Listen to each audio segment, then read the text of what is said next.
The Nook. The Nook. The Nook. The Nook. The Nook. The Nook. The Nook. The Nook. The Nook. The Nook. The Nook. The Nook. The Nook. The Nook.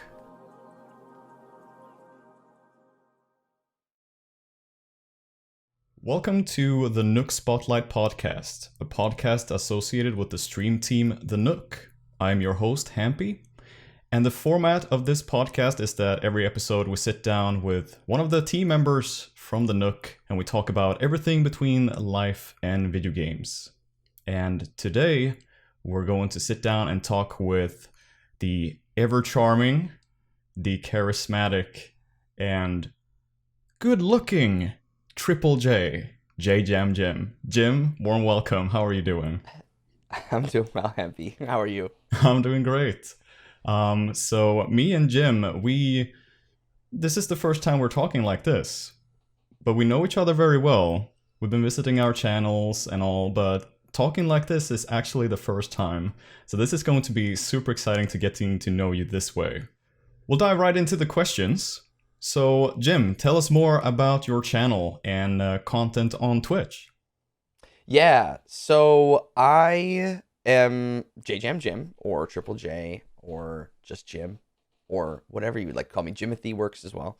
And I am a variety streamer. I wouldn't have called myself that about 5 months ago, but since joining the Nook, my other broadcasters have really opened up my eyes and sort of given me some strength and some like positivity to go out and try more new games, and that has really, I feel like, excited my channel and energized some aspects of me. But I do play a lot of City Skylines and a lot of RimWorld. Those were kind of the two core games that I started streaming with and doing content creation. But I've really started to branch out to other games. So generally about per week, we play 2 or 3 different types of games per week. And we're really community focused. I love the goofs and we love just making jokes, but being respectful as well as being able to make jokes in that space. We're a very positive community. And we just like to have a lot of fun. I don't know. We have a lot of fun, but we also talk about topics that maybe are a little bit more challenging, but we do it in a very respectful way, which I really appreciate for my community because that's not always easy to do. And I always pose a pondering of the day. I will always post a question above my channel, and that I feel like is a great way to sort of engage people and get us talking about things. Mostly, some of them are serious questions. Some of them are maybe a little bit more on the goofy side, and I kind of like to mix and match those, and that makes it fun. And generally, we always end up talking about food. That's just what happens. Food is always a great topic, though. It really is. It really is, and then it just makes you really hungry. Yeah. Yeah, let me tell you, Jim is an incredible interactive streamer. You're absolutely going to love him if you haven't been there already. Tell me more about that. You said 5 months ago it looked a little bit different. In what ways did it look different? What did the Nook bring in to the change, so to speak? Yeah, I feel like I was a lot more concerned about branching out past the games that we had been playing.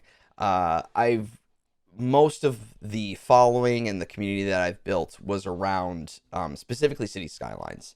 And that is a great community, and I have a lot of broadcaster friends in that community. And then RimWorld as well. Again, I sort of have my City Skylines and RimWorld sub communities that I'm a part of, and I really, really love that aspect of it. And I spent a lot of time and effort putting into those games because I love them so much. Those were literally the first 2 games I started playing, post childhood that affected me so much to the point where I started doing content creation because of them.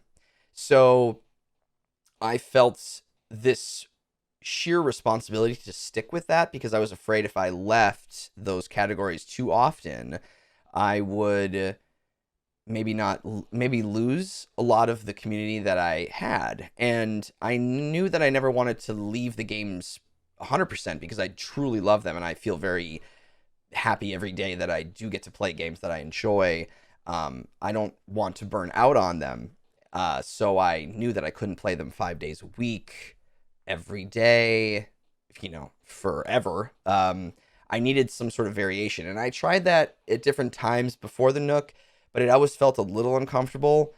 I feel like the Nook has helped me find a way to create a little bit more of that variety and keep that energy moving forward. Because there were times where I started to feel like, even though maybe the numbers were good, I started to feel like maybe the energy wasn't there as much. And so I wanted to keep that excitement going. And so introducing new things has really been a huge part of that. We're going to go with the opening questions. Okay. And we're going to start with what's the origin of your Twitch name, JJamJim? Because it's always so interesting to hear, since you can choose your own, pretty much your own identity on the platform. Yeah. So what is your origin story? So that's a little bit longer of a story. So and it's also a really short story at the same time. So JJamJim was my Reddit name that I started 7 or 8 years ago. Wow. And that I didn't think a lot about it when I picked that name. I think at the time, because a lot of people will call me like Jimmy Jam or Jimmy, like my grandfather always called me Jimmy Boy. It was just sort of, there was always variations of my name. And so I picked like JJamJim because first it was going to be JamJim just in general without the third J in front of it. But that was taken on Reddit. Oh. So I added another J in front of it because 3 is my favorite number, and I really, really do love the letter J. It really is my favorite letter, and I never cross my J's. That's like my thing.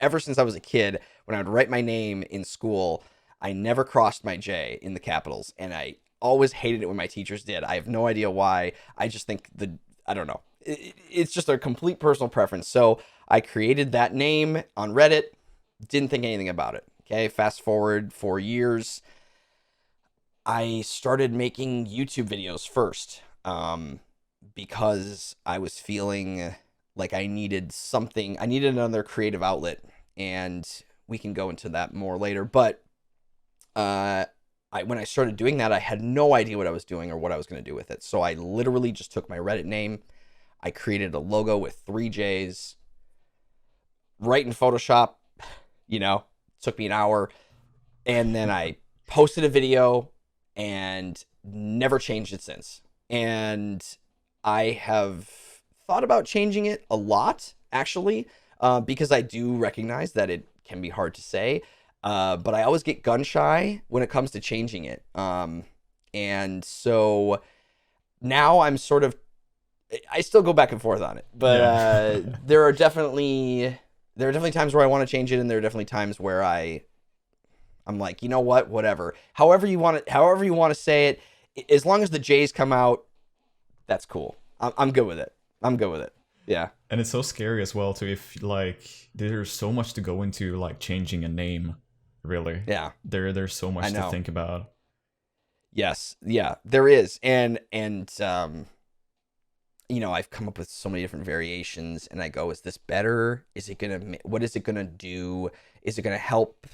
You know what I mean? Like there's just so many things you go through your mind about, what is it going to do for me? And so I'm kind of getting to the point where I feel like I've had it almost to this point where now I've crossed this threshold where I've had it for so long now that if I change it, maybe it's just going to be weird. And maybe I'm just the guy who's got the weird name that's hard to say. I don't know. I don't know what it is, but I love the letter J. I love the number 3 is my favorite. So like, I feel like I sort of have embodied the letter J, and sort of that becomes very synonymous with my name. And so that's kind of cool. So, yeah.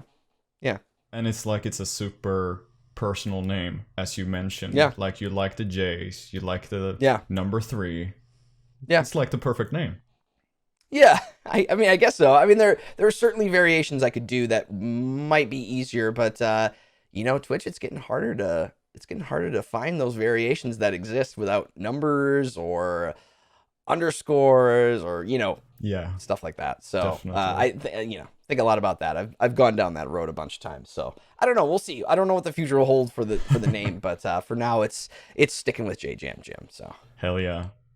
We're going to another question. Take us back to the past. How was it to grow up as young Jim? Tell us about your journey growing up and to where you are now, both in life and in video games. yeah. When I was young, I grew up. I'm very blessed to have two very loving parents who cared a lot about me, and gave me everything that I needed in terms of the emotional support. We didn't have money growing up. I would say that we were definitely, lower. We were on that like threshold between like poor and like real low wealth middle class family. My dad worked really hard, but both my parents never went to college, and so we never had money growing up. But I think every day on how much that's impacted me. If my parents were wealthy, I would have been a spoiled brat. That's the reality of it. I would have been incredibly spoiled, and I would not have had the life skills and values of money and what it takes to earn a living, had they had money. And I think about that, and I tell them that too. I'm literally say to them, I'm glad that we were poor, because you gave me all the love I needed, but you couldn't pay for anything. You couldn't buy me all the things I wanted. You couldn't pay for my college. You couldn't, buy me a car. I had to work for all that. And to me, that's some of the best. I don't know. So I feel very blessed to have had that love, but also had the opportunity to learn how to grow up and take that stuff very seriously in terms of earning a dollar. So I did that. I grew up watching movies with my mom. We'd watch. My mom had a basement. Our basement was full of bookcases, full of videotapes, and we Wow. would just walls of videotapes. So I always make this joke that I didn't know color existed in film or television until I was like 12, because we would just watch. I watched old movies and we watched black and whites. That was what we did. In reality, I was watching like Saturday morning cartoons, but in terms of like movies and stuff, we watched all this old stuff. And so I didn't, I grew up watching like Shirley Temple and Abbott and Costello, and it was different, but it was really cool. And I didn't know it was different when I was that age. But yeah, so I grew up, and I have a brother and a sister who are much older than me. They are 10 years older than me, actually. I am very much the baby of the family. And so that also, I feel like, forced me to grow up a little bit more, because I got to see them hanging out with their older friends, and I always wanted to like hang out with them, but I was the young kid.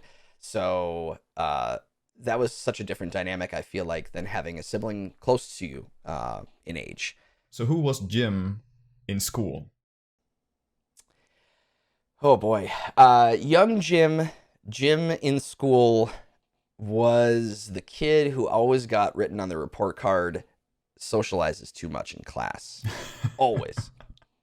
Always. Like, that was, my mom almost framed like a report card, because it was always like and bless my mother, I was getting good enough grades. Like I listened, I paid attention to school. I didn't love school, but I was respectful to my teachers generally. But I would take every opportunity to make a joke, talk to the other kids, do all that sort of stuff. So every time that was written on my report card, and my mother never, she would talk to me about it because she knew it was going to be there. But, by the fourth, fifth time you see that on a report card, she's sort of like, he gets his work done.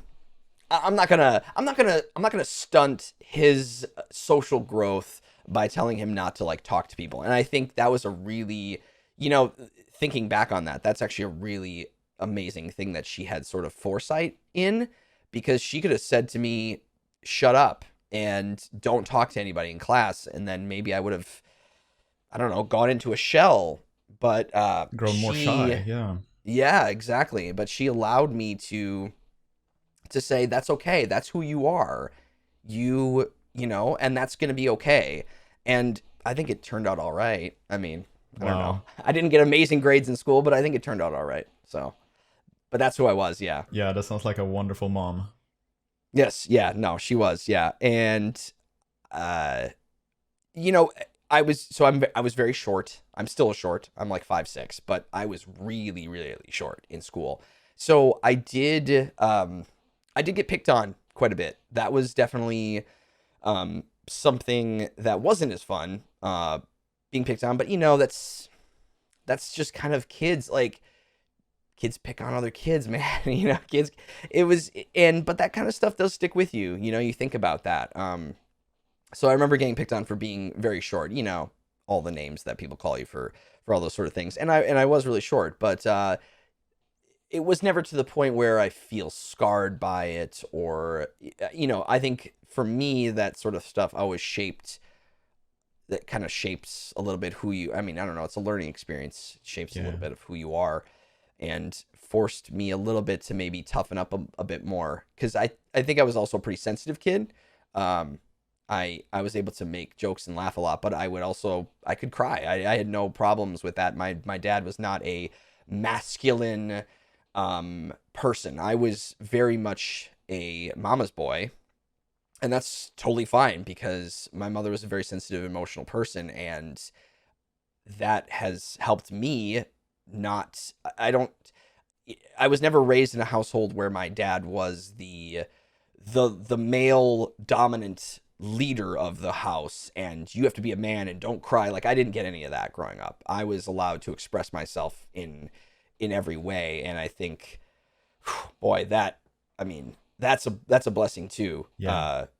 Because toxic masculinity is a real problem, and yeah, so I'm very thankful for that too. That is a wonderful gift to give to your kids, that it's okay to cry and it's okay to show your emotions. Like, don't go into that shell. Like, you are who you are, and you're allowed to feel exactly what you feel.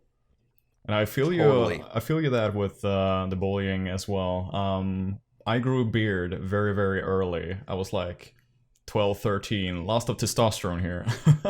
So wow. I grew a beard very, very early on. And you know, the thing, like, when they pick you on things and you just go and turn it into your own in a way, you know, I was like, yeah, okay, yeah, but then I grow a beard, you know, and you can't really touch me. You know, you go against that. Yeah, indeed. Right. Because you're young, but you're like, yeah, but I look like I'm all grown up. I look like I got this beard. You don't have a beard. Yeah. That's interesting. Yeah, exactly. Yeah, it's like your armor. You know, kinda. Yeah. Yeah. Jim, we're going to go into. No, wait a minute. What about video games? When did that come into your life? Yes. So one of my biggest memories was kindergarten. I got a Super Nintendo. That was so, because my brother and sister were 10 years older than me, I got the opportunity to play on like the Atari 2600, and we had a ColecoVision. Wow. I got to literally play on those old consoles because my brother and sister grew up in the 80s. And so I started playing a lot of those games. So I got to play Space Invaders and all those old games when I was really young. And so that kind of, I guess I would say that probably sparked my love for it, because that was just there and I was young and I got to watch them play it. And so then I started playing it, and then the biggest memory I have is kindergarten. I remember running around my house because I got a Super Nintendo and I loaded in Mario Kart and got to play Mario Kart for the first time, and that was super awesome. And the Legend of Zelda: Link to the Past was a monumental game of my early childhood. played that game so much. And so I had Super Nintendo, and then as I grew up a little bit more, I started to, I played Ocarina of Time. My cousins had a lot of video games, so we would play that kind of stuff. Pokemon was a huge thing. I mean, the amount of hours I spent looking at a Game Boy screen, tilt it, and all that to see what was going on. Oh my gosh, man, we were on a road trip, and I remember me and my cousin sitting in the back of his van, and it's nighttime on the highway, and I'm playing my Game Boy without a light, no backlight, obviously, and I'm leaning it toward the lights that are zooming past on the highway. Somehow I'm playing this. That would give me, I would immediately get a headache and a stomach ache right now if I did that. And I don't know how kids do it, but I don't really know how we did that. But yeah, but that was still, that's part of those things. That's just part of your memory. That's really cool. But yeah, I've been with the same thing there with it's night and like the trying to see something. Yeah, I've been there too. Where did the gaming take you to, like where you are now? Like how did that transition go into like YouTube and such? Yeah, so that's kind of a weird thing because after high school, so I remember bringing like my Xbox over to friends' houses, like, when I was 15, 16 years old, we'd have LAN parties and all that stuff. I started playing a lot of Madden, actually. I started to sort of transition to playing like sports games because I do really, really love football, American football. But then as I turned like 18, 19, 20, I kind of stopped playing video games. Like they sort of went away a little bit. And I think part of that might have been the relationships I was having with other people at the time. I wasn't really hanging out with people who played video games or interacted with that kind of content. Most of my friends, like I was starting college and I wasn't around people. I was getting jobs and the people I just hung out with weren't playing. And so I kind of stopped for probably about 5 years. Not completely stopped. I was still playing things occasionally, but it was very sparse and nothing I considered as like a real hobby, I would even have said at that time. And so very strange. So then about when I turned 26 or 27, I had played old SimCity games way back, and I loved the SimCity games, and I will never forget this day because it is literally why I'm here talking to you right now. I went to a bar with a buddy, and he was a gamer, casually mentioned to me that there was this new city building game coming out called City Skylines. And it looks pretty cool. We barely talked about it. Well, a few beers later, I was feeling a little tipsy. When I got home, I looked it up and I was like, oh, I'm going to buy this game. It looks kind of cool. And then I found RimWorld. Literally right after that, I found the entire ecosystem of YouTube and gameplay videos and Let's Plays and tutorials because I was looking up games on looking up, videos on how to play City Skylines because it was very intensive at the time. And so then that just sparked everything, and I haven't looked back since. Wow. That is awesome. Yeah. We'll connect that with going into Twitch. Yeah. How did you find Twitch? Yeah, so after discovering YouTube, and sort of the subculture of all of these people making videos,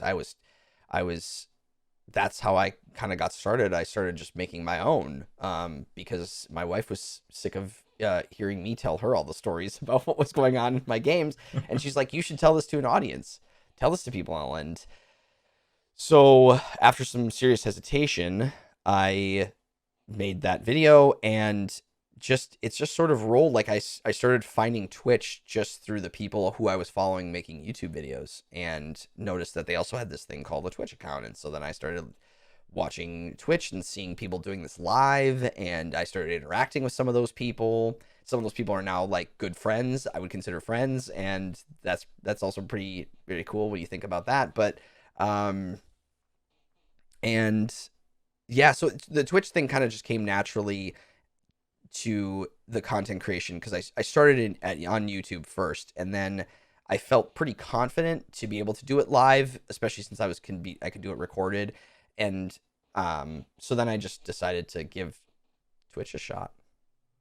And what was the difference between like going, because editing videos and then live streaming? What was the difference for you personally? Yeah, so when I started making YouTube videos, I knew that I didn't really want to create a lot of really fine edits in my videos.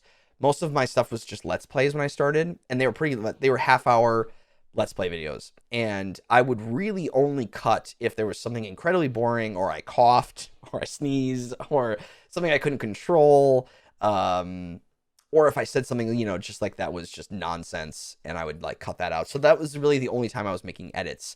And so because I was, from the beginning, I like to be a proponent of, I like watching YouTube content that leaves mistakes in.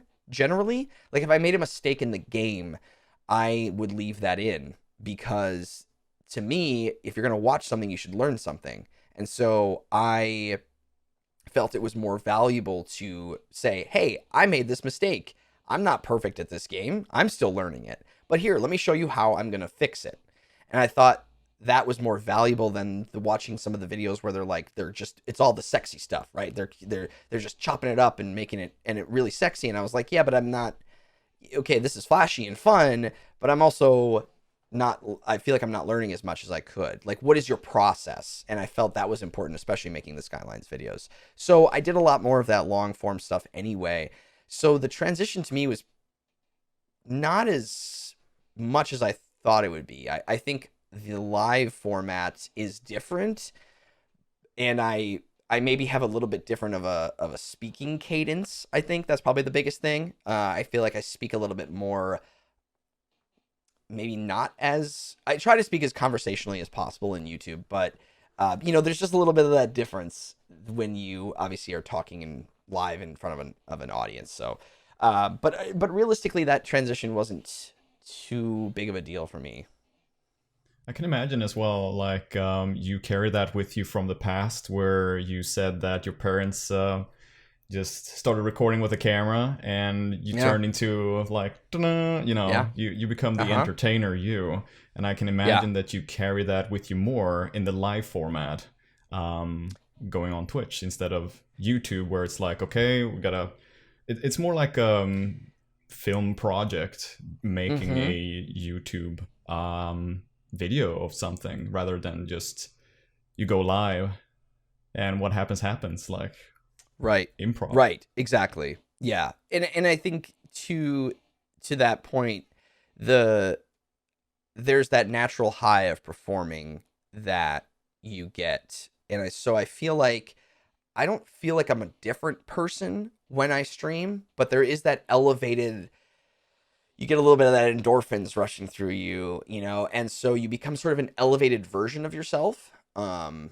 which, I think every broadcaster would probably say that that happens, but that's the nice thing for me. So I don't ever really feel like I guess I'm on technically, but I don't ever feel super exhausted when I'm done streaming. I mean, yeah, maybe I feel tired. There's different, it varies, but generally speaking, I feel like I just leave and, okay, let's what's next. And so that's helpful, because I feel like if I got really, really worn out or burnt out after a stream, I don't know if I could do it as much, or you're live every weekday from Monday to Friday as well. Yeah, so 30 hours being live. Yeah. That's a lot. That's a lot, especially considering all the behind the scenes time that goes into it too. Definitely. Yeah. So, tell us about your first experiences as a streamer on Twitch. How was it? How did it look like starting off as JJamJim on Twitch? Well, I did not have a camera at first. My first maybe 2 or 3 streams, I didn't have a camera, and I didn't have a camera on YouTube either. I didn't make any YouTube content with a camera. And so I was like, maybe I don't need a camera, maybe I should get one, but I don't know if it was shyness, but I think I was more just, I wonder how much this makes an impact. Like, can I just do what I did on YouTube on Twitch in the same format without a camera? And that worked pretty well. It was interesting, but what I thought, I don't know, it's kind of fascinating because I was watching, everybody that I watched on Twitch had a camera. So when I was streaming without a camera, I was constantly thinking about the fact that people can't see my face. And I express so much through my face. Like, I can express a lot through my voice, but I realize how much I express through my face. And I remember moments streaming without the camera.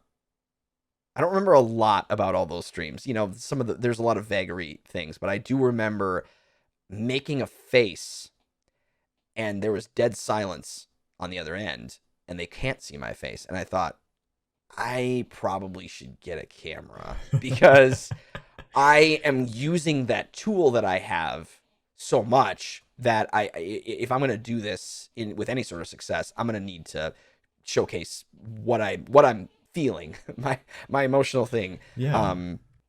And so my buddy was kind enough to lend me a webcam that he had. And I was like, okay, I'll try it. And then as soon as I turned that camera on, I was like, okay, yeah, this is way more comfortable. This makes a lot more sense to what I'm doing. I feel like I can really just interact better. So yeah. And you have a lot of expressions when you're streaming as well. Like, you know, you do a lot with facial expressions, and as I see you right now, you're talking a lot with your hands, just like me. Yeah. And you're gorgeous as well. So why the hell not have a camera? Stop. Oh, Happy, you're too kind. No, so absolutely. So that's how it just, yep, this feels right, and you kept it ever since. Yeah. I applaud the people who can stream without a camera and find success, like Avi, and you know, like it's an amazing skill to be able to do that, because you have to be able to, because there's a lot of people that doesn't work. You have to be able to create that emotion and everything you're feeling just through voice. Yeah, and that's a real skill. Indeed. The emotions need to go through like the screen with voice and everything as well to really stick. Indeed. Yeah. Keeping in the topic of the Nook, who in the Nook stream team did you know before you were a part of the team? So I knew Twiggy before I was a part of the team, and I also knew, well, I wouldn't say I knew Tug. I was definitely aware of Tug, and I had been following him for a while. And I also knew KL before, and I knew Drongo. Those were the 4 people I knew of before I joined the Nook. But Twiggy was first. I started following Twiggy probably oh man, it was probably 2 years ago now. Wow. And I knew Twiggy. I found Twiggy through RimWorld. That's where I knew her, because I was playing in that category, and I just, you know, you start to see all the different people who are at the top, and Twiggy was usually at the top of those categories when she was live. And so that's how I started following Twiggy. And then I believe I started following Tug right through Twiggy and found him. And I actually told him this the other day, is I started watching him, and within the first 5 minutes of watching him, I was like, okay, yeah, I mean, this guy will eventually be a Twitch partner. Like, it just made sense. Like, he, you know, there's just some people that you watch and you see and you're like, okay, you get it. Yeah. You understand what it takes. You understand what you're doing. It's clean. You have a sort of direct through line of what's happening. And you know, like that, you just kind of see that. Yeah. So professional. Yeah. And like, and Hampy, I'm just going to talk about you for a little bit. Oh shit. When I came across you, I was just I was so blown away by how unique and brilliant the concept of your stream is. Playing the Revenge of the Childhood, 1001 games for it, like what an amazing way to do retro and variety and bring an audience all the way through, because now it's not just about the games, it's the emotional experience you're getting from it. It's going with me on my journey. It's not just I'm playing this game because who cares, right? It's I'm playing this game because it meant something to me and I'm on this journey. You can literally watch the games being ticked off. I mean, it's great. It's a great idea, man. Thank you so much.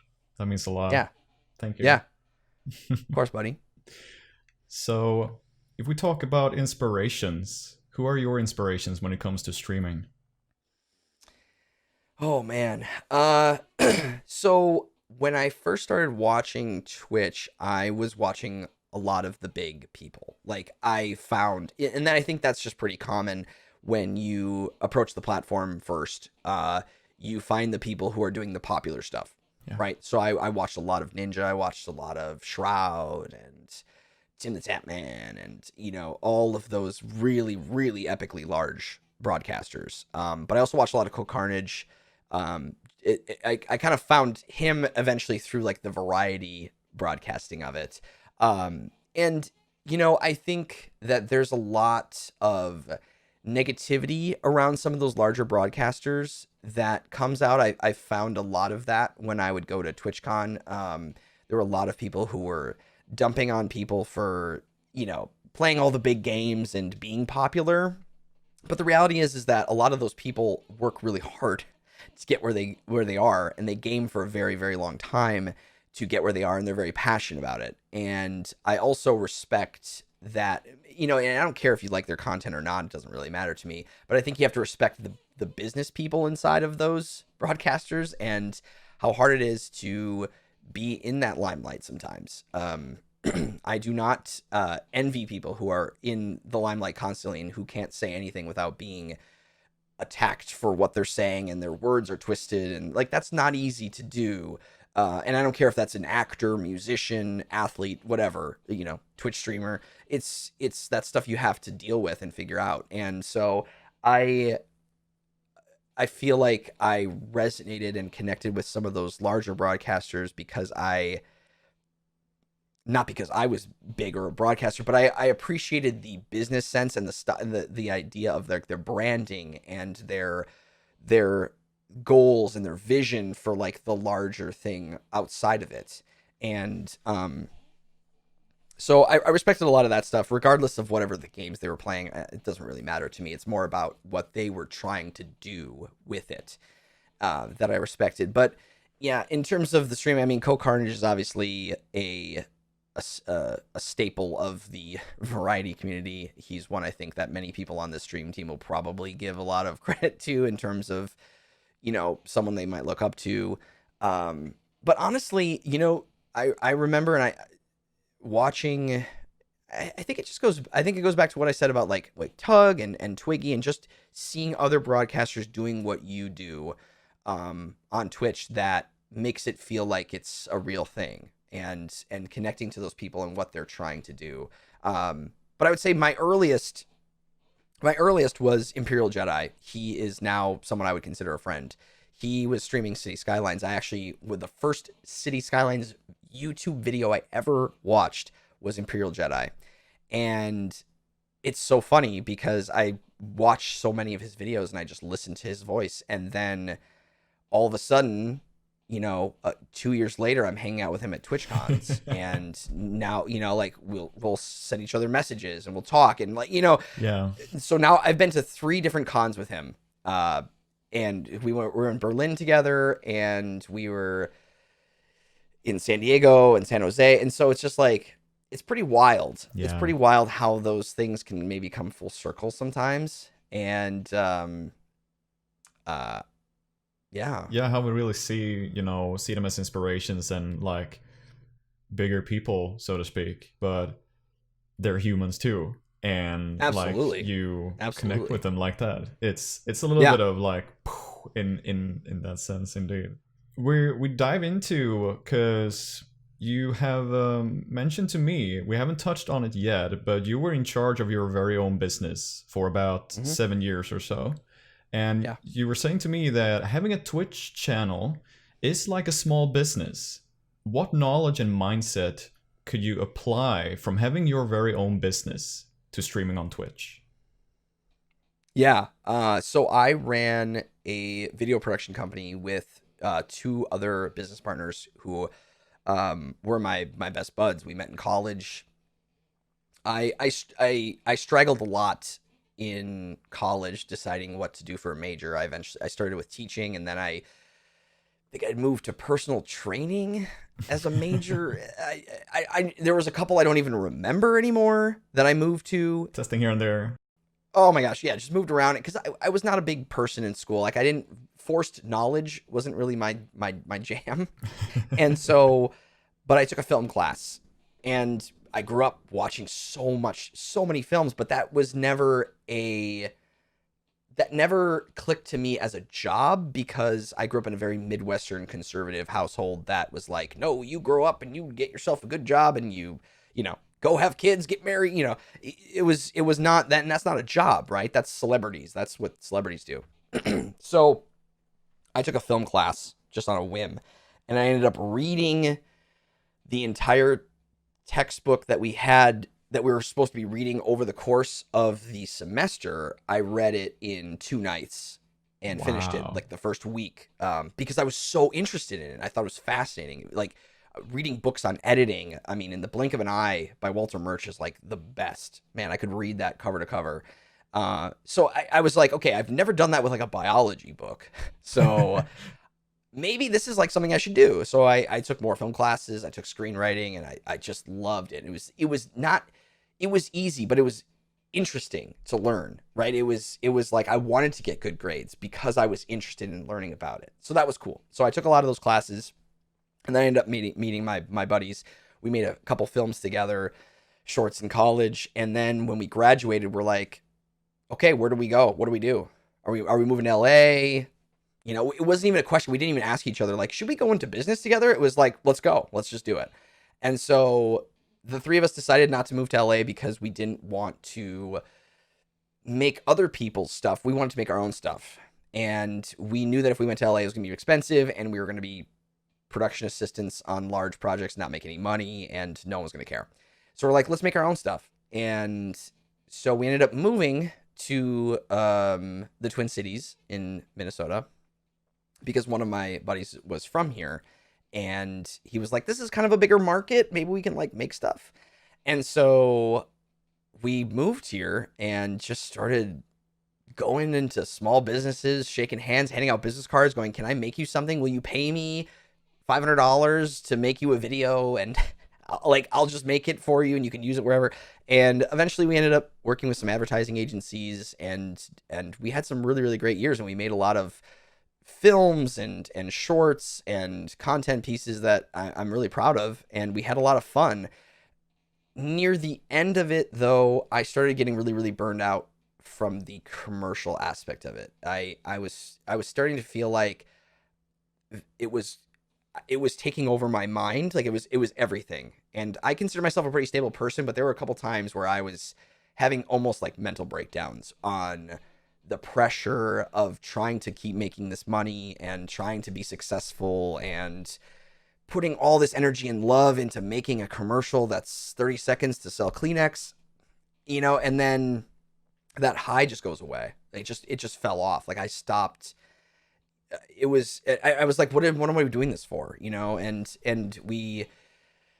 I just started getting burned out on it. And that's kind of how I started doing some of the YouTube stuff. Like it was an outlet. It was something that was just mine, that didn't matter. It didn't have to be the most perfect thing. I could just make it. And it was just there. It existed. I hit the upload button, whatever, who cares? Creative outlet. Oh my gosh, it felt great. And so then that really helped me sort of balance for like the last year. But the market really, really dried up, and we were having some struggles. We hired a producer who, for lack of a better word, pretty much screwed us. And that kind of just, I don't know, that dove me back down to like sort of this dark place. And I was like, I don't know if I can do this anymore. And the three of us decided to kind of call it for the commercial stuff, because we knew that we wanted to remain friends. That was a huge part of it. Like, let's not fight about money. Let's not fight about any of this stuff. At the end of this, we have to be friends. And so we're still best buds today. And so we decided to call it quits. It just wasn't supporting three grown men anymore as a job. And so after that, my wife and I sat down, and she's like, well, what now? And I said, she actually brought it up. She goes, do you want to try streaming full time? And, it was making me a little bit of money, but nothing substantial at the time. But I loved it. I loved it so much. And it just didn't feel like work. And I was like, I would love to try it. And thankfully, she had a good job at the time. And she's like, let's just give it a shot. Let's just see what the numbers are. So we checked in every couple of months just to see like how growth was and what was happening with it. I still tried to make sure I didn't put too much pressure on it to be everything, because then I knew I was going to burn out and hate it. And I loved it so much. And so, that's kind of what we've been doing ever since. And, to this day, I'm not a rich man from it, but it is so wonderful. And it's changed my life a lot. It's helped me grow as a person in countless ways. And I've gotten to meet so many cool people, and I work really, really hard at it. And I love it. I just love it. And so back to your original question, that I just completely went off on a tangent. Oh, no worries. We needed that background. So what knowledge and mindset could you apply from having your very own business to streaming on Twitch? Yeah, so when I started the Twitch channel, and I was actually going to dive into this thing full steam ahead, the concept of running a small business is that you are responsible for everything, right? You are responsible to, if you don't wake up, you won't either make a dime or you won't make any impact that day, right? So it's the same thing with streaming. If you are not working on something either behind the scenes or you're not live, nothing is happening. It's just stagnant. And there's so many things to be applied to it that are business related. And that comes down to the same principles for any business. It's branding, it's marketing, it's networking, it's always moving, always evolving, always trying new things, trying to find other areas that you could potentially tap into to for growth. Like it to me, when I started it and I started to really analyze it that way, it really just clicked to me how valuable it was running my own business before doing this. Because like I remember when I first started, I was on these forums, for new streamers and what to expect and all these things. And people were asking a lot of questions about taxes, and people were like, you have to set money aside for taxes. And I was like, well, yeah, you do. Of course you do. I've been doing that for 7 years. How is this different? And then I'm thinking to myself, that's not something that everybody always does. Like if you go to a job and you are a W-2 employee, you are making a paycheck and your taxes are being taken out of your paycheck. And I hadn't done that for 7 years. I haven't had like a job for a long time. And so, that sort of, I felt sort of, I don't know if like ahead, but I felt like I already had a lot of that. You had a lot of tools. Yeah. Business tools knowledge that I can apply to this directly. And I didn't take business in college. Man, I wish I would have. I learned business by trial by fire. My two other coworkers, my two other co-owners of our company together, they were both business minors, and one of them, their dad ran his own business. And so they had so much more knowledge than I did. And I dove into it and just had to figure it out. Like my family are not business people. My family are artists, creative people, but not, I have a lot of like singers and painters and things in my family, but we're not a business family. That's for sure. Money is money was never a thing that we talked about, and it was never a thing that we, gave any, I don't know, we just never gave any credence to. It was just, well, don't worry about money. That's, it's not important, right? But when you're running your own business, you got to think about money. And so I had to learn that so fast and just figure it out. But man, I would tell every high school, college student who has any sort of art degree, like anything, if you're going into writing, painting, film, theater, I don't care what it is, if you're doing any sort of creative venture, they should require you to take a business course, because you have to learn how to represent yourself, and you have to learn the value of, how do I turn my craft and what I love to do into a career? And you can't learn that if you don't understand money and how it works and what to do with it. Like, it's confusing, but money is the most intimate relationship you're going to have with anything, like, in your life. It's always there. Like, whether you like it or not, you're going to have to deal with it.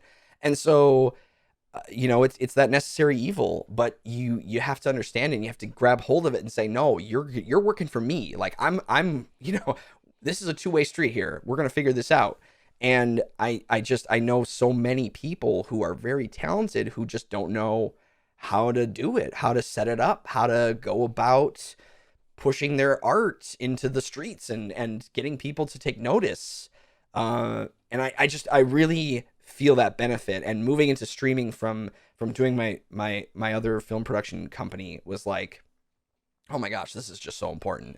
So that's something I want to just shout from the rooftops all the time, is like, take a business course, learn about that stuff, because it's so valuable, and it will help you regardless in life. Even if you decide to drop your art for something else, it will help you learn that. And I don't know, so I've read so many books now on this kind of stuff, and I'm a very big advocate of it. And that's kind of how my wife and I are both living our lives too, as she's also a freelancer now. So yeah, so that's my soapbox moment.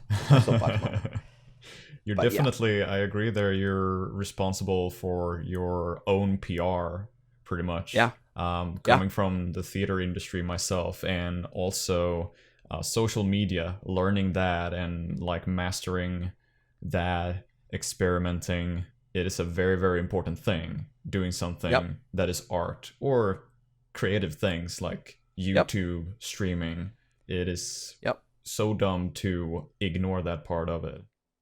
Yeah, and the reality is, like, it's hard. It's just not easy. I mean, like, for example, the social media thing, I'm so bad at that. Like, it's something I'm still figuring out. Like, I was not great at it personally before this, and I understand that there's an aspect of it I do need to address from a business perspective. But having all those tools, it's just not easy, and it takes a lot. And there's it's always a journey, man. It's always a journey, and figuring all that out. If we go from that, what advice do you have to other streamers who are on the same train of thought that Twitch can be a small business, from your perspective and your experiences? I think we all get this, but you get people who come into your channel and they see what you're doing and they go, oh my gosh, this guy's playing video games for people and he's just got a camera on. Pfft, heck yeah, I play video games all the time. I can do that. I can turn on a camera and I can do that. And I think that's kind of the same with a lot of things that people admire when it comes to like anything, right? Like, I might play guitar and I see someone playing guitar that looks similar to how I play guitar, and they go, well, they're making money doing that, so I can do that. And you might be able to do that. But what is so blind is the reality of what it really does entail. And you will quickly lose your footing if you say to yourself, I'm going to be rich. I'm going to stream so I'll be rich. You're out before you started. Because you're going to have, if you have misplaced intentions. Like, it's fine to have dreams and visions and to be able to say to yourself, I want to be successful. That's totally fine. But I think sometimes, depending on who you are, everyone's has their own, everyone's personalities are different and their work ethic and all those things are different. But you have to really figure out if you love it first. I started doing this with no intention of it being anything. I had no idea. It was purely a creative outlet that I loved. That's it. I didn't know if it would make me a dime, and I didn't really care.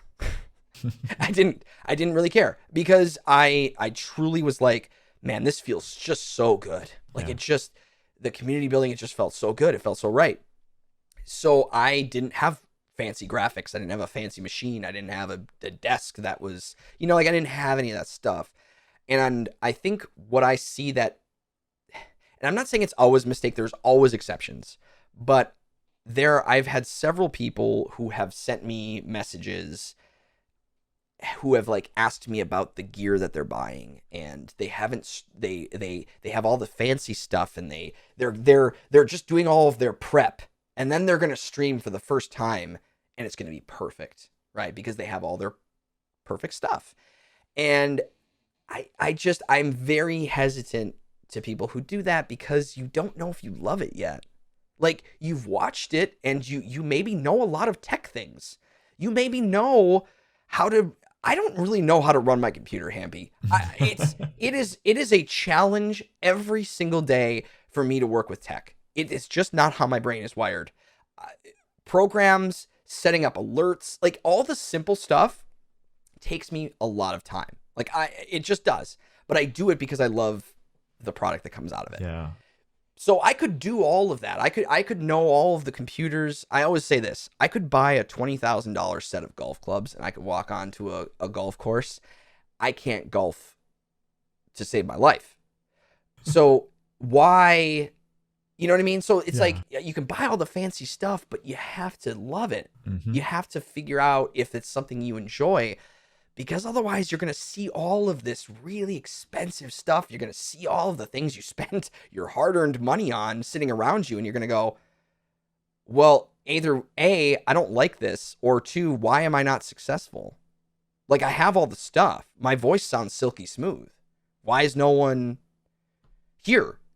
Because the reality is you're going to turn on that stream and you're going to stream to no one. Yeah. You're going to stream to no one, and you're going to have to talk, and you're going to have to be interesting, and you're going to have to be engaging, and you're going to have to enjoy the game you're playing. And I don't know. I see a lot of people who stream games that you can tell that they're just dead inside. You can tell when a broadcaster's like, oh, you aren't enjoying yourself right now. And that's really sad to see, because your audience can tell. Your audience can tell. Yeah.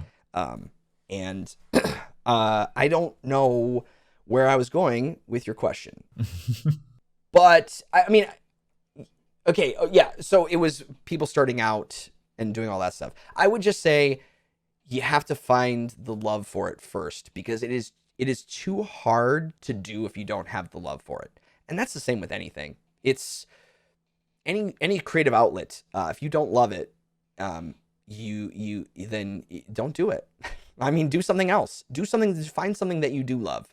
And I think that there's just so many people that start it because they say, I'm already doing this, so let me turn the camera on and do it and make money.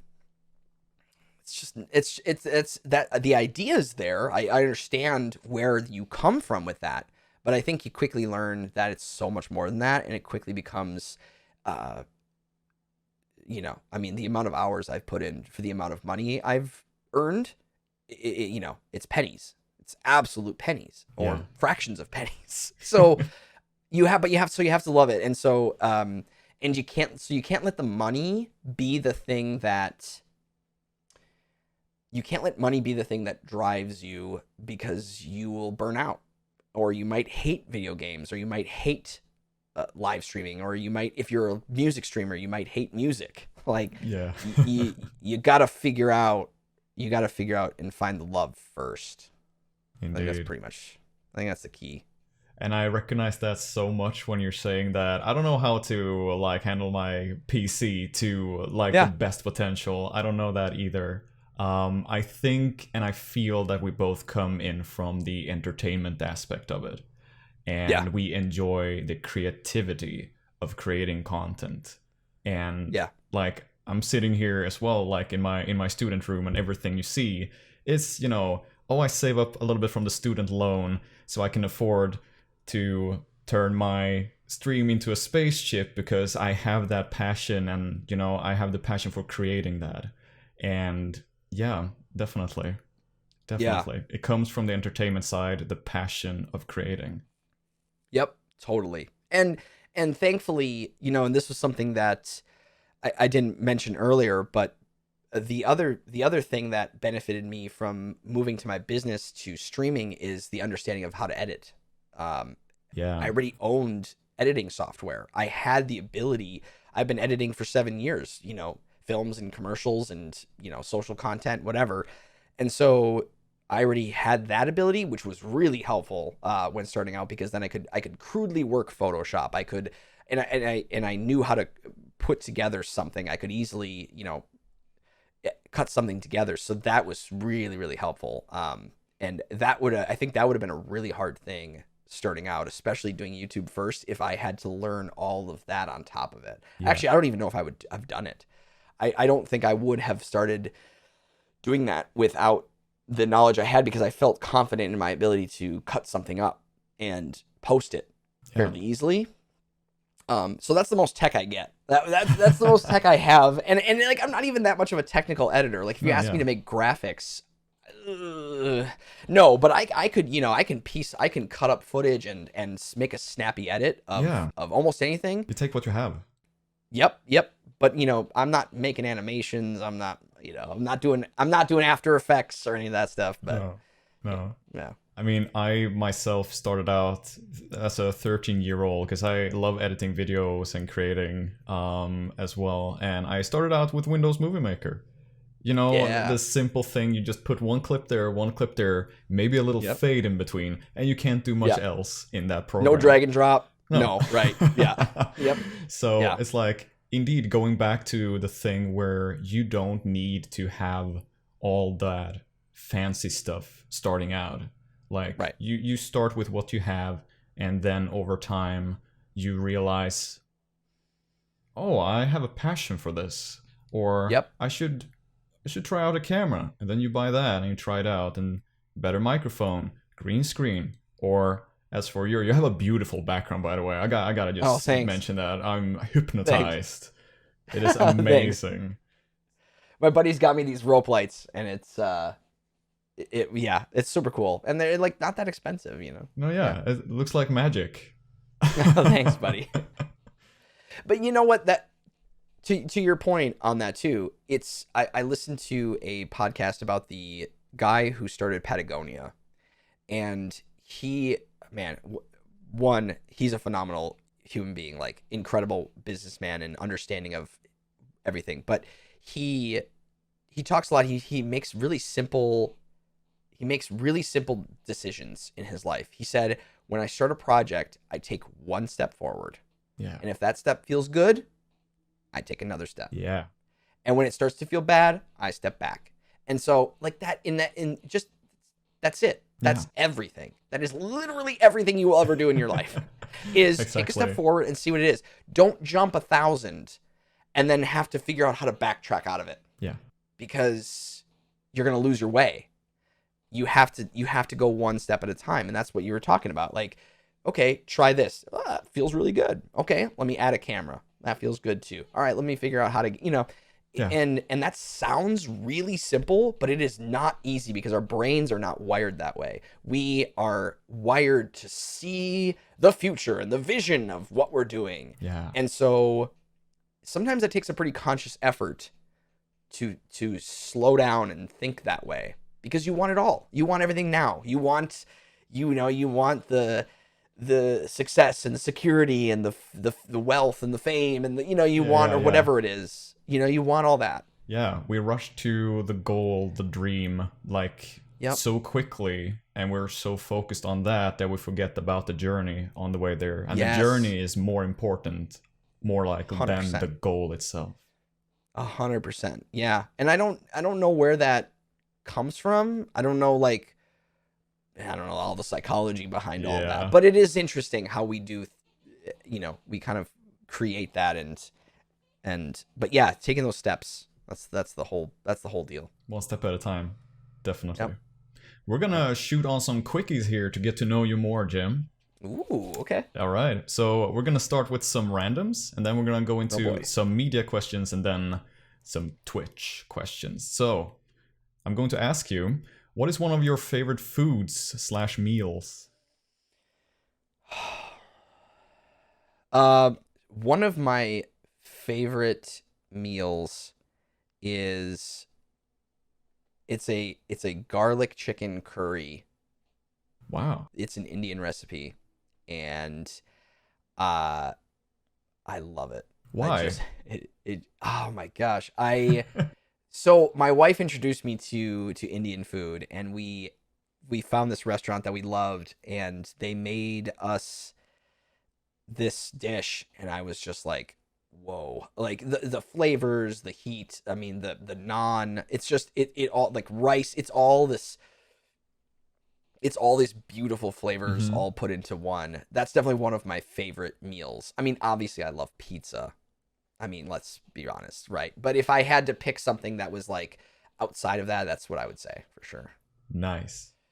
Something we haven't touched on, but you've been traveling a lot around the world. What is the best country that you've been to? So, yes. So my wife, I had been to, when I met my wife, I had never left the country. This was in 2012. And since then I've been to 19 countries. And she is a traveler at heart. That is just in her DNA. She came from that like she went to college in Switzerland and did a lot of traveling around there. So she is a traveler at heart. And so I went with her. I just went on those journeys with her. And so we don't buy a lot of things. We spend our money on experiences. And I mean, the most expensive thing I own outside of our home is my computer, right? Like I don't buy stuff. If I don't think about buying clothes, I never will. I will never go out and buy clothes. You're as far as a materialist as it comes. Oh my gosh, dude. Like, there'll be holes in my socks. I'm like, that's fine. Let's wear them again. Like, whatever. She literally has to be like, okay, you don't have any underwear. Like, you need underwear now. Okay, you have to go buy underwear. And so I'm like, okay. Right? So, like, I just don't buy stuff. I don't have these, I don't care about cars or boats or toy. I don't have any toys. I don't care about any of that stuff, really. Like, it's just, my dad didn't either. Like, my parents are pretty simple people. I don't care about any of that stuff. So, but my wife doesn't really either. She cares about experiences. And so that's what we spend our money on. We save, and we make an effort to do that. That's and we so find, nice.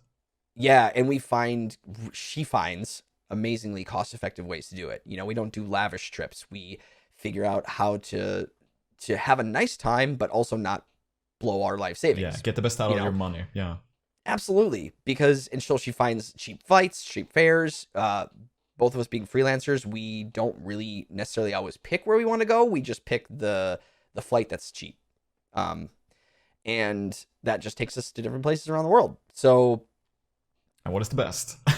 Right? What was the best? The best country I've been to, I mean, I gotta go with, if I'm gonna take food and culture and things into consideration, it's gotta be Italy. Nice. Because Italy's great, and the food is awesome, and it's great wine, and like just walking around Rome is such an experience. And it's, yeah, I don't know. Italy's great. I really love the UK. We went to the UK on our honeymoon, actually. And I love that. We rented a car and we drove around Ireland, and that was beautiful. But yeah, I'd probably have to say Italy. Yeah. Good choice. What is one of your favorite quotes to live by? So I think one of my favorite quotes is about entrepreneurship.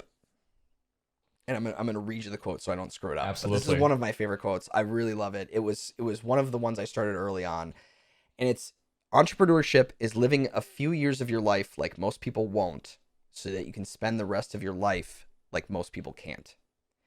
Wow. And I love that quote because when I started my company, my brother, who is a teacher and he works really hard, and he called me up and he's like, hey, are you making rent? Like, are you making money? And I was like, yeah, kind of. I mean, I didn't have a savings account and I didn't really have a lot of money. I was living month to month on whatever work we were getting. And he goes, I couldn't do that. I could not do that because it's just too scary. Yeah. And so I was like, it is scary, but it's kind of fun. Like there's like that adventure of it. Yeah. And so I love that quote. The challenge, and I love that quote, and because you want to figure out, take the hard road now, do the hard stuff now while you can, to maybe live your life later in a way that some people will never be able to, and so yeah, that's what I like to live by. Wow, that is a great quote, and the meaning of it as well. Wow. Yeah. All right, if you had to go to war, who would be the first team member of the Nook that you could think of to bring with you? I read this question when you sent it to me. I feel like I would take Frass. And not that I think Frass is going to be like a good soldier, but he has this like jolliness to him that I feel like we would sit in like a trench and he would be like, it's gonna be okay, mate. And he sort of like embodies the person I would want to meet in a war trench, where I'd be like, all right, yeah, let's do it. I'm down with that. So I there would be a lot of people. I mean, but I think I would take Frass. Mm-hmm. I think I'd take Frass. That's a good answer. What would you name the autobiography of your life up until this point? I would probably, let's see, the story of Jim, colon,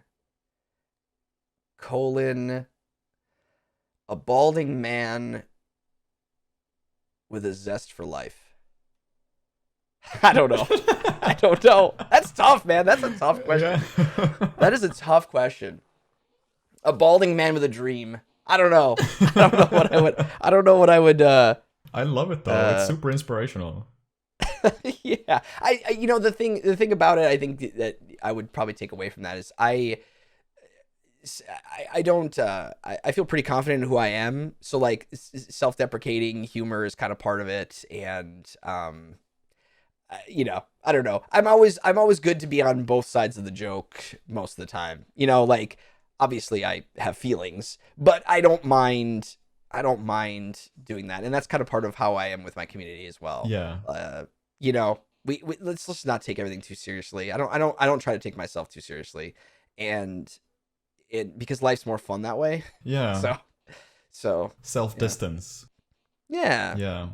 And also I go by a quote that I don't know where I got it from or if it's from my own head or something, but I don't take myself too seriously, but what I do, I take that seriously.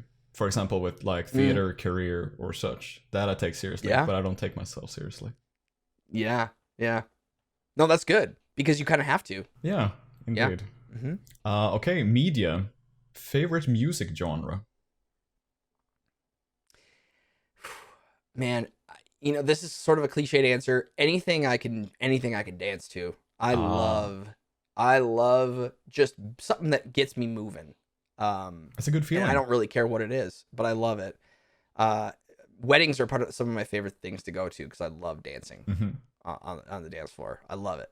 It's so much fun. It's just such an I don't know. I just really love it. So anything I can move to. I don't know if I ever even have a favorite genre. Oh my goodness, have I found my dance partner in the Nook? My goodness. Yes, please. Happy, when are we going to dance together? Dude, one day, one beautiful day. It's going to be amazing. It's going to be amazing. Let's do it. So, if I ask you worst music genre, does that auto answer to things you can't dance to? Yeah, I mean, okay, so I don't love, so if I had to pick a genre I didn't love as much, it would probably be country music. That would probably be something that I, like, that's not something I would, if I turned to a station and it was country, I would probably flip through it. But if it was like classical, I might be like, oh, maybe I'll listen to this. Or even like jazz or country or like death scream metal. Like where you can't even understand what they're saying and they're just screaming. That's gives me a headache. Gotcha. Favorite movie genre? Oh man, I mean, I gotta go. That's gonna be a tough one since you watch so many movies. I mean, I have to go with. Is drama too vague? No. Movie genre. No. I love dramas. Yeah. I actually, you would think I would say comedies, but I love gritty dramas, like real dark, gritty dramas. Actually, my film tastes are kind of dark. Like I really like dark stuff when it comes to films. But I also have I don't know. I also have a soft spot for like some like romantic dramas too. So, do you ever get inspired? This is like a question outside of everything, but do you ever get inspired watching a movie like by its production with like camera angles and zooms in and such? You get nerdy in that? Oh yeah. Yeah. No, I love it. I dissect, like I want to watch behind the scenes of everything. Yeah. I want to watch how they make stuff because like the term movie magic, it's real. I mean, everything is it's a really cool thing. Like the idea of manipulating emotions or manipulating something to get you to feel something is incredible. Yeah. Like I love the process of that. I find that absolutely fascinating. Because it's just really cool. Like it's amazing what you can do with that kind of stuff and how we feel when we watch it. And so yeah, oh man, I whenever I see like a big long oneer or something, and I'm always like, okay, how do they have to move the set pieces to get around that person to you know what I mean? Like I always love thinking about that stuff. And that doesn't take away from my love of it either. No. I can go to a movie and watch it as just like take off my little filmmaker hat, set that down, and I can watch it just as like a whatever and enjoy a good time. Or I can put on my filmmaker hat and I enjoy it both ways. Yeah. Although my wife might say she doesn't. Sometimes we'll go watch stuff and then I'll dissect it afterwards. And she's like, it's just, can we just watch? It was just good. Can we just watch it? Or sometimes I have this really bad habit where I'll pause. If we're watching a movie at home, I'll pause and then I'll explain or talk about what just happened and how I feel about it. And she's like, that's great. Can we just watch the rest of the movie? That's bad. That can be bad sometimes. I try not to do that, but sometimes I just want to like, I don't know. Jim, you're one of those. I am. I pauses in a good movie, in a good moment, and just explains. Yeah. Well, at least I pause it. Yeah. You can do it. Yeah. We're moving on to favorite gaming genre. So I play a lot of like simulation management games, but I would say like survival management. I don't even know if that's a genre. I don't think it is. Maybe it's like a subgenre, but like I love the survival strategy management aspect of it. Yeah. Like you have to figure out what to do to survive to then beat the game. And so I kind of like those blended elements of it. Well, if that genre doesn't exist, you just coined it, so... I guess I did. I don't know. Yeah. There's a whole new market there. What is the worst gaming genre?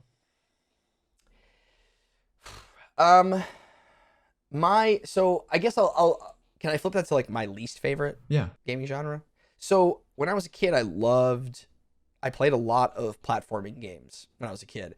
But as an adult, I just don't like them as much anymore. Like if a game is a platformer, it's really, really hard for me to get into it. And I would say even platformer, I guess I would even go to the level of like that 2D facing, like that straight on facing the camera. Mm-hmm. Like whether it's just like, I guess the vertical like where you just like sort of move the plane up and down, left and right, but I can't manipulate the camera any other angles. Yeah. I want to be able to move around and I want to be able to explore a world, but I don't want to do it just like a painting. Like yeah, I guess what I'm trying to figure out what I'm trying to say. I think it's there, like 2D platformer. 2D platformer, I guess, yeah. Because I don't know if you're familiar with the game Oxygen Not Included. Yeah. Okay, like even that, it's just, you know, you're moving your little people up and down, but it's on a flat plane. Yeah. I don't inherently get engaged with games like that, I've found now. Understandable. Yeah. So, a little quicker with Twitch. A game that you played on Twitch and was looking forward to, but it ended up being a disappointment. Firewatch. I can see why. Yeah. No spoilers, but Yeah, exactly. We'll leave it there. Yep. A game that you played on Twitch that you didn't expect much of, but it came out as a personal favorite. Stardew Valley. Why?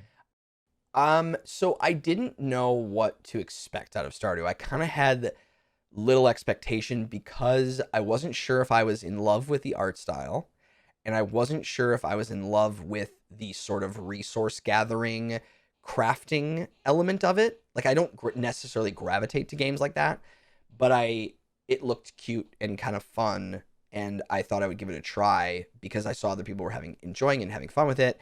And so I was like, well, we'll try it. And then I ended up loving it. And I'm starting a playthrough of it tomorrow. Or today. Today. Starting a playthrough of it today.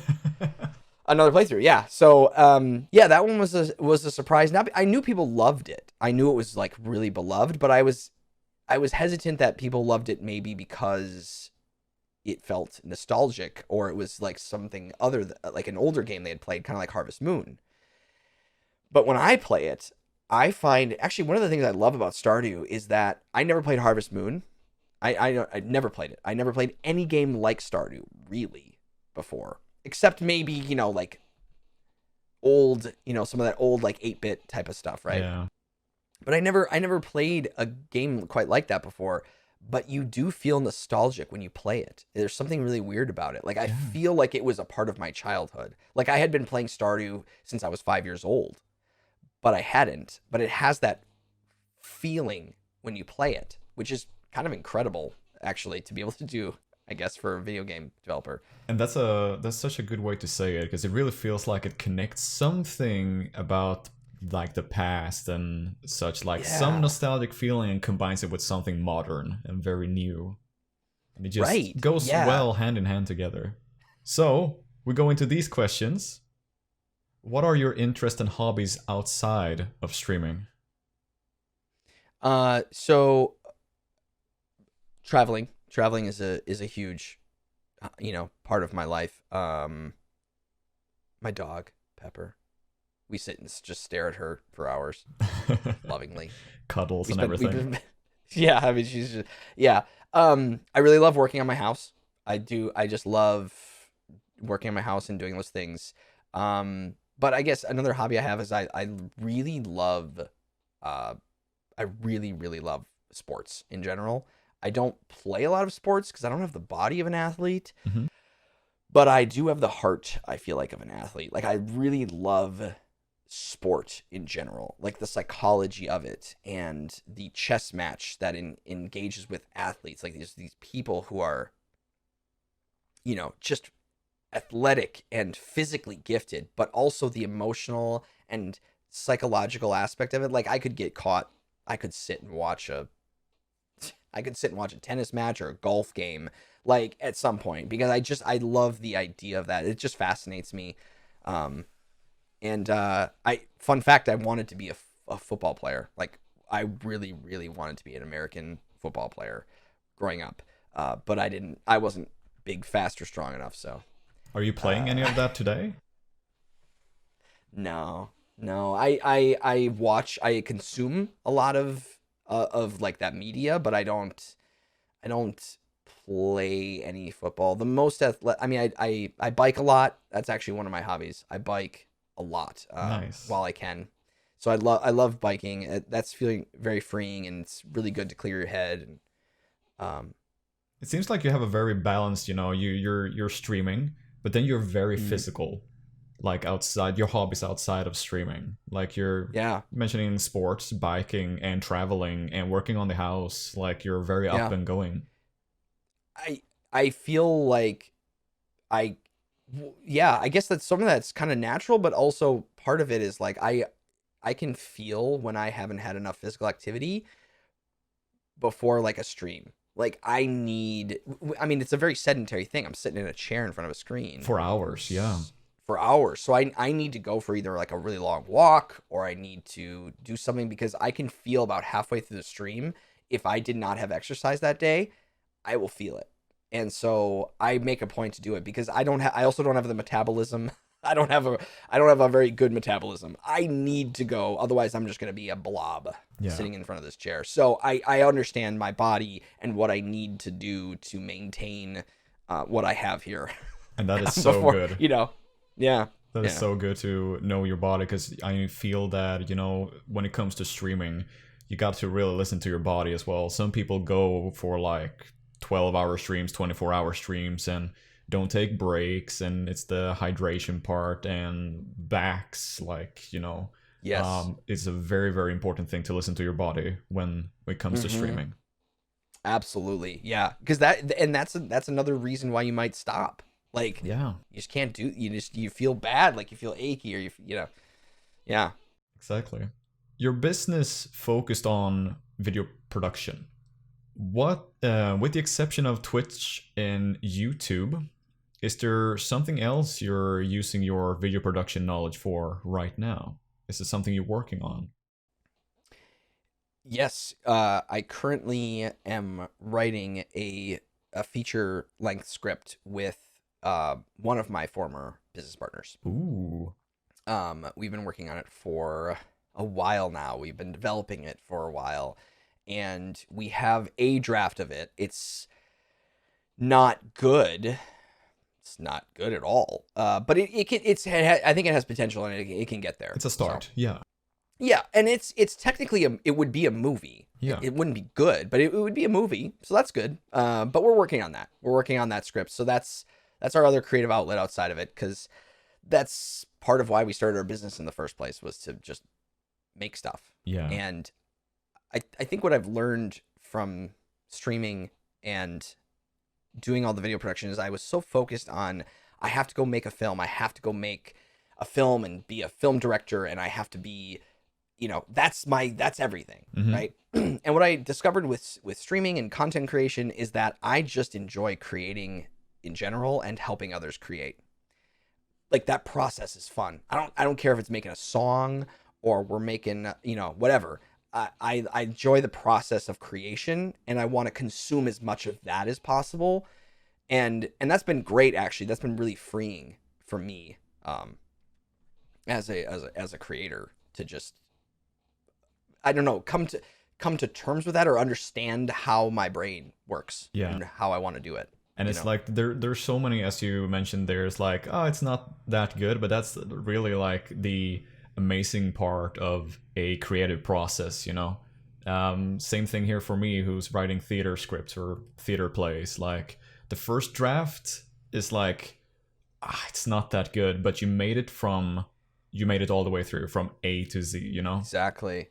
Which is not easy. A lot of people stop way before that. Yes, exactly. It's so hard to get all that together. And then when you have the whole thing, that's when you start to tinker with the different chapters of the script. And that's when it turns good. So it's like the whole creative process, like, oh, this is awesome, working on this thing. So it's like, oh, this is not that good. Oh, this is shit. I am shit. Yep. Oh, wait a minute. This is actually kind of good. Oh, this is awesome. It's like a creative process. Yep. Yeah, and you kind of, I've gone down, so I've written one other full script. I've written parts of many movies, but that are all trash that I won't ever, whatever. But I have written one other full script beginning to end, and it's also terrible. But it's, it does feel good to do that. Like, even if it's bad and you're not going to show anyone and it'll never get made, it is nice to be able to go through that process, because you learn a lot about like, wow, okay, I started here and I ended here. Because I think sometimes, and obviously you want the idea to extend that far, right? Like if you start writing a play and you're through the first act and you're like, I don't care about this anymore. Mm-hmm. You're gonna stop. Yeah. Right? You're gonna stop. You have to enjoy it. You have to like it, what you're writing. And so far, we've been developing this for a while, and we still like it, and we still know it's something that can be good, and we just need to get it there. Exactly. Yeah. Jim, we're moving into some finishing questions. Okay. So one of them is, tell us about 3 video games that can be categorized as, oh, that's so Jim. Oh man. Well, I would be remiss if I didn't say Skylines, Sea Skylines, and RimWorld, because those are just such a core part of me. Mm-hmm. The third one, so this has kind of started as a little bit of a, I don't know if it's a meme per se, but it's kind of been a joke on my channel recently. I didn't know how to play Minesweeper forever. So it was always a game that was always on a computer, right? Yeah. But my experience with Minesweeper was clicking a couple buttons, hitting a bomb, and then quitting. Like when I was a kid, I just didn't know how to play it. Same. And I never learned. I never played it. So I did a Minesweeper stream as part of one of the Nook charity goals. I said I would do a Minesweeper stream because it was asked about by one particular community member, and then everybody else snowballed into it. And I ended up streaming 3 hours of Minesweeper and learning the game on stream, and people loved it. Like, everyone enjoyed it, and I thought for sure I was going to play this for like 20 minutes and then go, this is boring and terrible, and we'll play something else. But I ended up playing it for 3 hours. I finally beat it. I finally beat a level of, but I was literally learning it, and so that's kind of become like a thing now where people want to see me play Minesweeper. So I don't know if that's something that's so Jim, but it certainly is recently like something that's kind of become a bit of a joke. Wow. Minesweeper streamer. Yeah, that's something, That's right? a future. Right. That's something. It's a big category. Yeah. I got a final question for you. Tell us something that few people know about you. A hidden talent, a hidden hobby, guilty pleasure, or perhaps something that you're a hardcore fan of. Surprise us. So I was thinking about this. So few people know when I was going to college and I was going for film, before I met my 2 buddies I ended up starting a company with. Yeah. I wanted to be a cameraman for NFL Films, which is they document all of the games like ever. Like they're the cameras on the sidelines who are doing the cinematic, sports capture. Like they're the iconic images that you see from sports in football was captured by NFL Films. And they've been around for a long time. Their headquarters is in like a town of like 1,500 people in Mount Laurel, New Jersey, which is like a super small town. Yeah. And I was literally going to graduate college, move there. I was looking at apartments. I was looking to where I could live. I had no idea what my job was going to be. But my plan, and I never ended up doing it, but my plan was to just move to Mount Laurel, New Jersey, walk into NFL Films headquarters and say, I would like a job. Where do you want me to start? I'll do whatever. And my plan was I was going to sweep the floors if they needed me to, until I could get on the field with a camera. And I wanted to just create cinematic, iconic imagery for a sport that I love.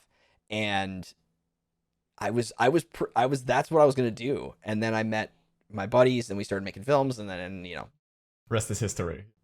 The rest is history. But yeah, that was totally my plan. I was literally looking at where I could move. That sounded like it was so close of doing that. It was, I mean, I don't know what that would have been, but it was one of those things where it was sort of that like excitement of, would I make it? Would I be able to do that?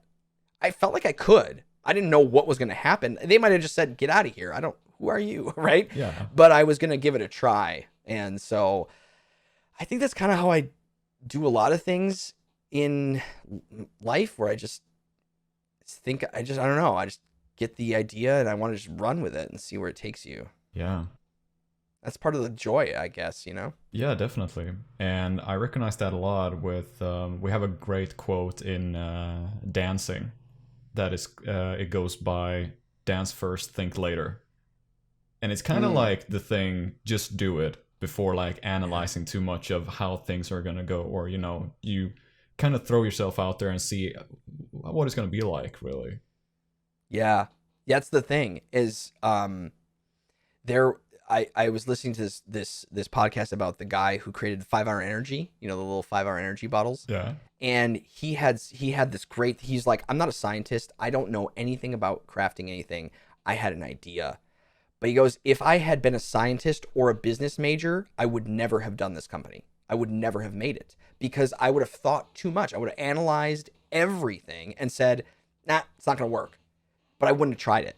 He goes, I tried it because I didn't know any of those things. I was too naive. I didn't, you know what I mean? But I just went for it. Yeah. And it happened. And I think that's kind of what you're saying. If you start to think too much, then you're It's not gonna happen. maybe lose sight of it. It's not gonna happen. And you're not gonna give it a try. And then maybe later on down the road you might be like, you know what, I probably should have tried that. Yeah. And then, yeah. It's the magic of life, really. Just It really throwing is. yourself out there and see what happens. You gotta dive in, man. You gotta. I always like to say that you have to let the world tell you no. Don't tell yourself no, right? Let the world tell you no. Indeed. Doesn't hurt to ask, find out, seek out the information. Go ask for something that you want. Because if you don't ask for something that you want, no one's gonna give it to you. You have to go get it. Yeah. Indeed.